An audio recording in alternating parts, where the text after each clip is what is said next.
आप सभी का बहुत बहुत अभिनंदन है विद्यार्थियों। अभी हम आपको इलेक्ट्रिक चार्ज के बारे में पढ़ाएंगे और उसकी प्रॉपर्टी के बारे में डिस्कस करेंगे और एक या दो क्वेश्चन लगाएंगे। ठीक है, तो चलिए शुरू करते हैं। आप लोग अपने कॉपी में ये पॉइंट लिख लीजिए, electric charge.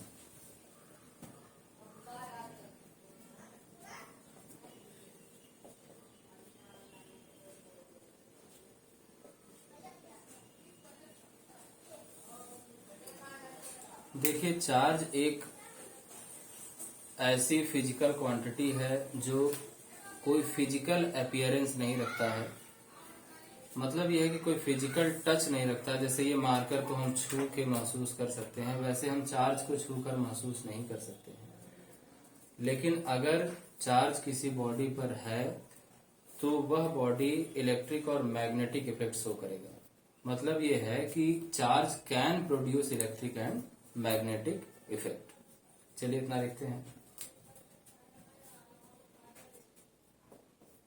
It is a fundamental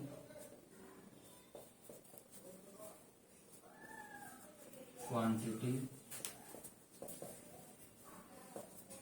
which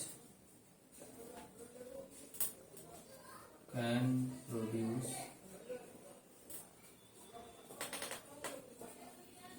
electric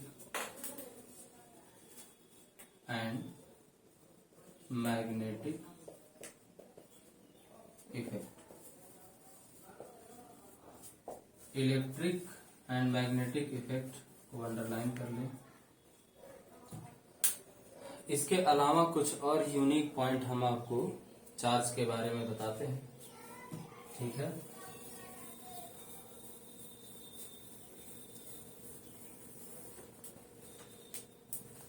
देखिए, चार्ज की कंप्लीट स्टडी के लिए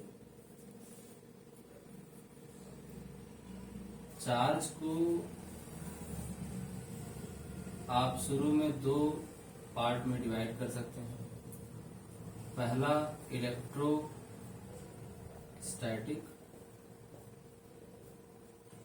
और दूसरा इलेक्ट्रोडायनामिक।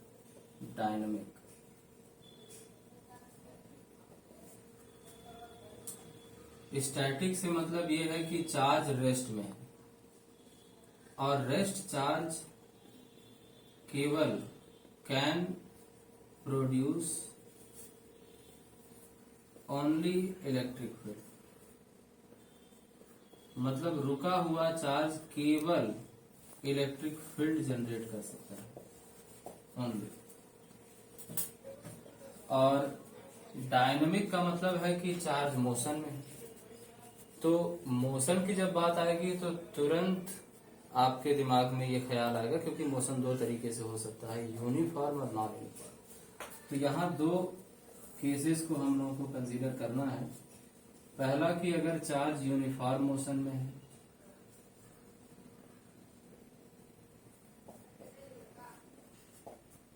यूनिफॉर्म मोशन में charge can produce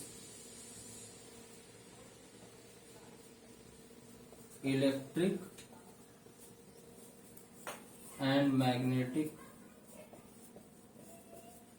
effect both. ठीक है, और अगर नॉन यूनिफॉर्म मोशन है,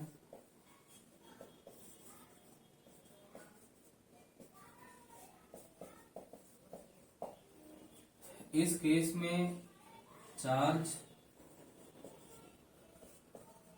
can produce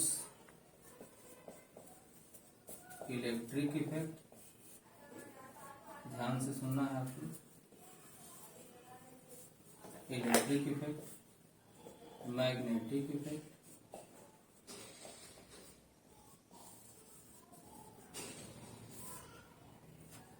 and radiation also.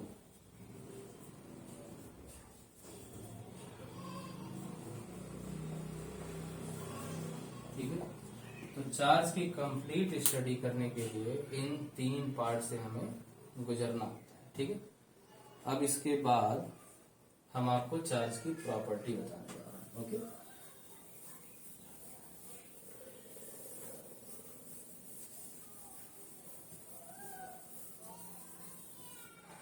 तो ध्यान से सुनिएगा।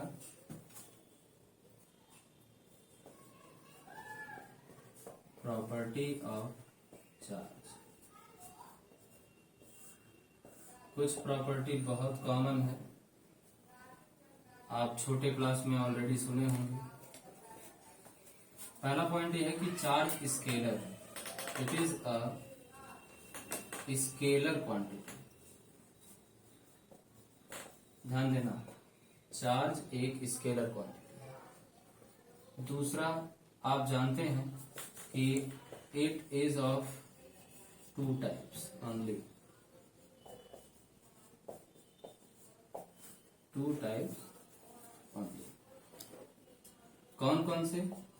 Positive and negative. ठीक है। थर्ड पॉइंट भी बहुत ही कॉमन है, सुना हुआ है, जानते होंगे। Like charge repel and unlike charge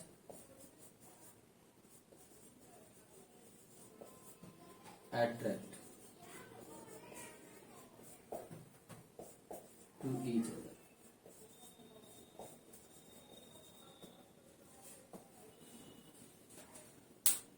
like charge में भी एक कंडीशन है जब अट्रैक्शन हो सकता है,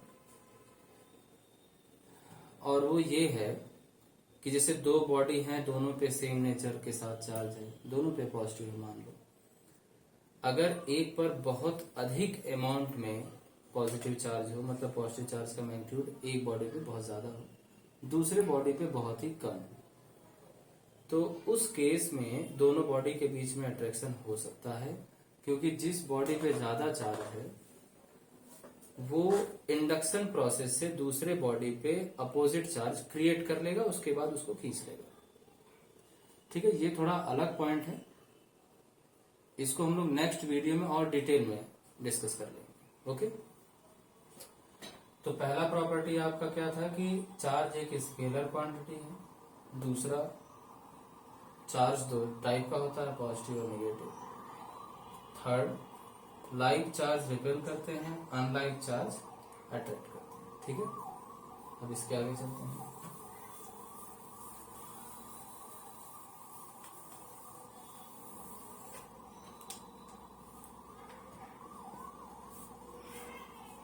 चार्ज कंजर्व होते हैं, charge is conserve in isolated system. Isolated से यह मतलब है कि ऐसा सिस्टम जो बाकी लोगों से कनेक्ट ना हो, बिल्कुल अलग हो, ऐसे सिस्टम में चार्ज कंजर्व होता है। मतलब यह है कि चार्ज को हम ना तो प्रोड्यूस कर सकते हैं और ना ही लॉस कर सकते हैं। चार्ज केवल एक पॉइंट से दूसरे पॉइंट पे हम ट्रांसफर कर सकते हैं। ठीक है, अगले पॉइंट में आप समझिए, चार्ज का सबसे कम मैग्नीट्यूड इलेक्ट्रॉन पर पाया जाता है। Smallest magnitude of charge is present on electron। होता कितना है वो? -1.6 इंटू 10⁻⁻19 कूलम। यहाँ पे माइनस नेचर को बता रहा है और ये मैग्नीट्यूड। ठीक है, ओके। तो चार्ज कंजर्व होता है आइसोलेटेड सिस्टम में, मतलब ना ही इसे आप डिस्ट्रॉय कर सकते हो ना ही क्रिएट कर सकते हो, केवल एक पॉइंट से दूसरे पॉइंट पे ट्रांसफर कर सकते हो। दूसरा, चार्ज का सबसे स्मॉल मैग्नीट्यूड इलेक्ट्रॉन पर होता है और वो इतना होता है। ठीक है, और इस वैल्यू को हम लोग कैसे दिखाते हैं? ई से। ठीक है ना, इसके आगे देखिए कुछ और प्रॉपर्टी है अभी।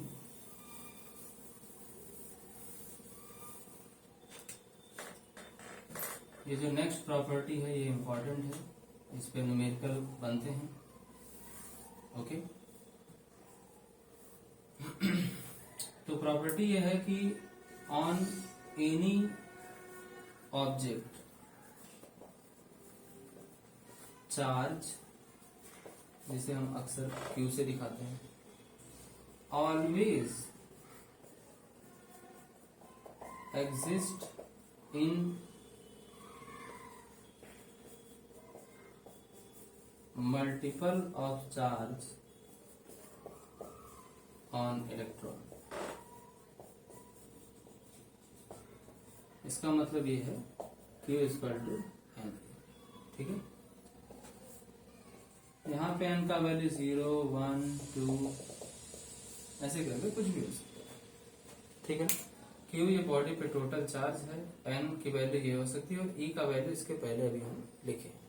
ठीक, अब इसके आगे चलते हैं।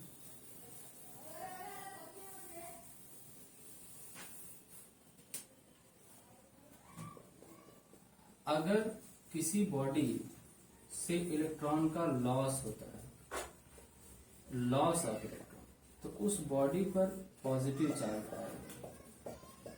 ठीक है, वहीं अगर कोई बॉडी इलेक्ट्रॉन गेन करता है तो उस बॉडी पर निगेटिव चार्ज आ जाता है। ठीक है, ओके। और एक और प्रॉपर्टी हम आपको बताना चाहेंगे।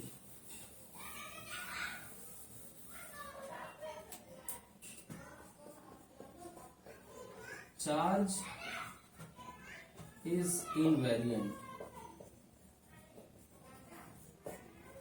इनवेरिएंट से मतलब ये है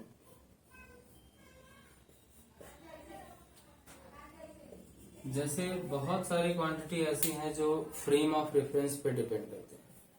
मतलब जैसे सपोज करो वेलोसिटी है,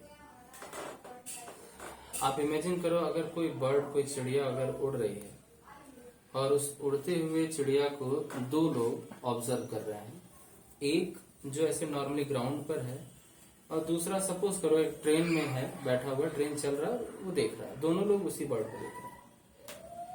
दोनों लोगों के लिए उस बर्ड की वेलोसिटी डिफरेंट होगी, लेकिन अगर उसी बर्ड पे चार्ज हो तो चार्ज का मैग्नीट्यूड दोनों लोगों के लिए सेम होगा।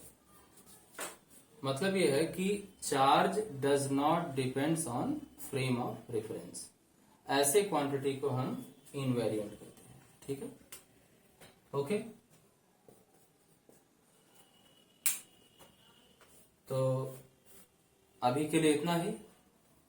Q is equal to NE। इस फॉर्मूले पर बहुत सारे न्यूमेरिकल बनते हैं जो कि हम आपको नेक्स्ट वीडियो में बताएंगे। तब तक के लिए धन्यवाद। Stay healthy. जो पॉइंट ना समझ में आए उसको बार बार आप रिपीट करके देख लीजिए। ठीक है, ओके। ऑलमाइटी एजुकेशन पर हमारे चैनल ऑलमाइटी एजुकेशन पर बने रहने के लिए आपका बहुत बहुत धन्यवाद।